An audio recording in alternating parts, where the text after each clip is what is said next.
गुरु प्यारी साथ संगत जी, आप सभी को मेरी तरफ से प्यार भरी राधा स्वामी जी। संगत जी, गुरु का असली और सच्चा शिष्य तो वही है जो कि हमेशा ही उनके हुक्म का पालन करे। कोई भी मुसीबत आने पर यह सोचे कि शायद इसी में कोई भलाई होगी। साथ संगत जी, ये घटना भी कुछ ऐसे ही है जिनके ऊपर ये फैमिली के ऊपर इतनी बड़ी दिक्कत आ जाती है, पर ये बाबा जी के हुक्म से बाहर नहीं जाते हैं। साखी को पूरा ज़रूर सुने। और संगत के अपने इस चैनल पर पहली बार आए हैं तो आपसे विनती है, चैनल को सब्सक्राइब करें और कमेंट में राधा स्वामी भी ज़रूर लिखें जी। साथ संगत जी, एक सत्संगी परिवार था। इनके 2 बेटे और एक बेटी थी। यह पूरा परिवार अच्छे से चल रहा था। इनके दोनों बेटे और हस्बैंड जॉब किया करते थे और यह खुद भी जॉब करती थी और बेटी अभी पढ़ाई कर रही थी। संगत जी, इनका परिवार बहुत ही अच्छा था और पूरा परिवार खुशहाली से रहता था। जो सत्संगी बीवी थी, इन्होंने शुरू से दुख तो झेले ही थे, लेकिन वह दुख कब आसानी से कट गए सतगुरु की मेहर से इन्हें भी पता नहीं चला। अब इनका बेटा 22 साल का हो गया और इस बीवी ने अपने बेटे के लिए रिश्ते ढूंढने शुरू कर दिए। धीरे धीरे समय बीत रहा था, पूरा परिवार वर्किंग था और खुशहाली का माहौल रहता था। जैसे कि मैंने कहा कि जो कि दुख हैं वो तो इन्होंने देखे ही थे, लेकिन ये कभी भी बाबा जी से शिकायत नहीं करती थी।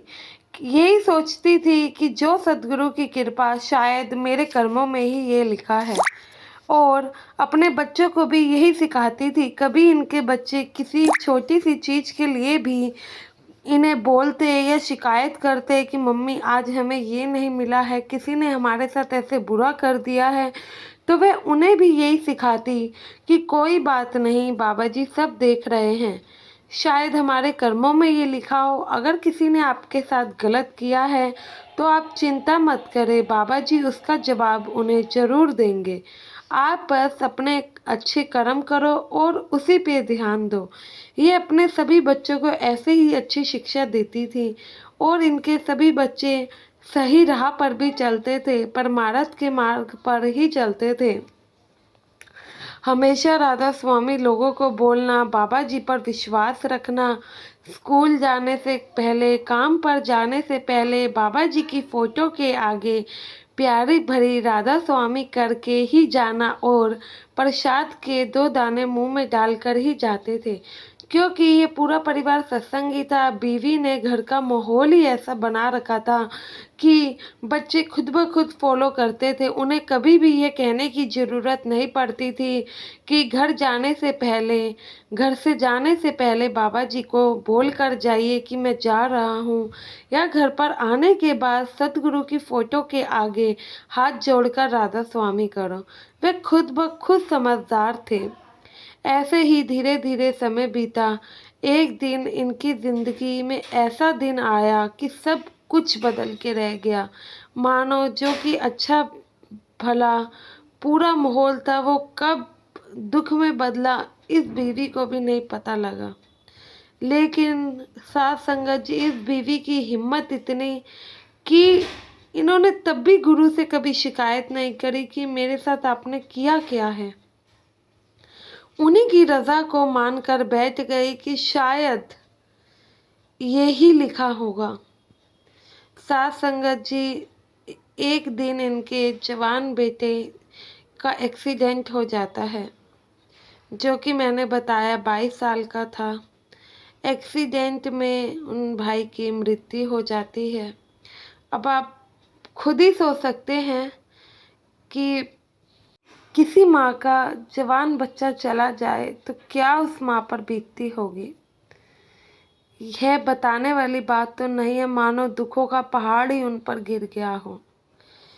बहुत ज़्यादा पहला बेटा था, बहुत लगाव था उन्हें उनसे।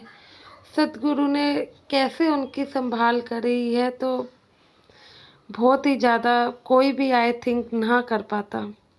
तो ऐसे ही था पूरा, जो कि क्रियाक्रम था, दुनियावी चीज़ों से गुजरना ही पड़ता है, जो कि रीति रिवाज थे उन्हें फॉलो किया गया। डेड बॉडी को शमशान घाट ले जाया जा रहा था। जैसे कि पूरा परिवार सत्संगी था, बीवी की यही इच्छा थी कि बेटे को वहाँ ले जाने से पहले सत्संग घर में मत्था टिकवाया जाए। तो गाड़ी गई, सत्संग घर के आगे रुकी। जो कि इनकी मदर थी वह भी इनके साथ गई। उनकी जिद थी कि मैं भी साथ ही जाऊंगी, ऐसे नहीं छोड़ सकती। तो साथ गई, गाड़ी से उतरी, गुरु घर के गेट के आगे हाथ और वहाँ पर सतगुरु से अरदास करी। अरदास में बीवी इतना ही बाबा जी से कहती है, आखिर क्यों? जिंदगी भर दुख तो झेले थे, लेकिन कभी भी आपसे शिकवा नहीं किया, लेकिन आज आपने मुझसे इतनी प्यारी चीज़ छीन ली। बस सद्गुरु जी एक बार अगर इसका कारण बता देते तो शायद मेरी दिल को भी तसल्ली हो जाती, क्योंकि उस समय एक माँ के जो दिल की अरदास थी, वह बीवी नियमित भजन सिमरन भी करती थी। हालांकि ये बात कहो कि जब उनके बेटे की मृत्यु हुई थी, घर में ऐसा माहौल था ना, उन्होंने तब भी भजन सिमरन एक दिन भी नहीं छोड़ा होगा। इतना वो अपने भजन सिमरन पे भी ध्यान देती थी। और उन्होंने बाबा जी से जवाब मांगा तो वे बताती हैं कि बाबा जी ने उसका जवाब भी उन्हें आके दिया था। लेकिन जब वह बीवी सत्संग घर के गेट पे खड़ी थी और अरदास कर रही थी, उसके बाद वे अंदर जाती है, सेवादारों को बताती है और उन्हें कहती है कि एक बार जो कि मेरे बेटे के पास आकर देख लीजिए और उनके मुंह में प्रसाद डाल दीजिए। एक सेवादार जाते हैं, प्रसाद लेते हैं और उनके बेटे के पास जाकर विनती भी करते हैं और प्रसाद भी देते हैं। जब ये सब हो रहा था, बीवी सत्संग घर के अंदर बैठे बैठे ही रो रही थी, अरदास कर रही थी। वह बीवी बताती है, जब मैं रो रही थी मेरे पास एक सेवादार आई, लेडी सेवादार उनके पास आई, लेकिन उस सेवादार के चेहरे पर इतना नूर था कि बीवी सही से देख भी नहीं पाई कि वह कौन है।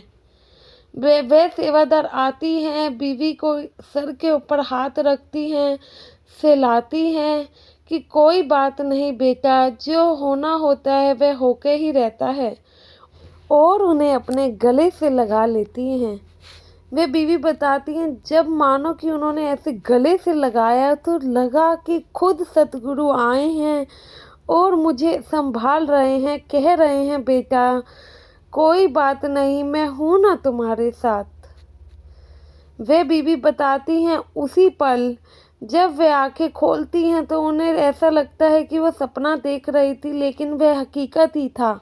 और जब वे उस सेवादार को इधर उधर देखने की कोशिश करती हैं तो वह उन्हें नहीं मिलती। तो वह बीवी कहती हैं, मुझे यकीन है वह कोई और नहीं बल्कि मेरे सद्गुरु ही आए थे। साथ संगत जी, कहने का तात्पर्य इतना है, नित नियमित अपना भजन सिमरन करें। इस बीवी के घर कितनी बड़ी घटना हो गई, कितनी बड़ी बात हो गई, फिर भी इस बीवी ने अपना भजन सिमरन नहीं छोड़ा। अगर आप उसकी राह पर चलेंगे तो वह खुद भी चलकर आएगा।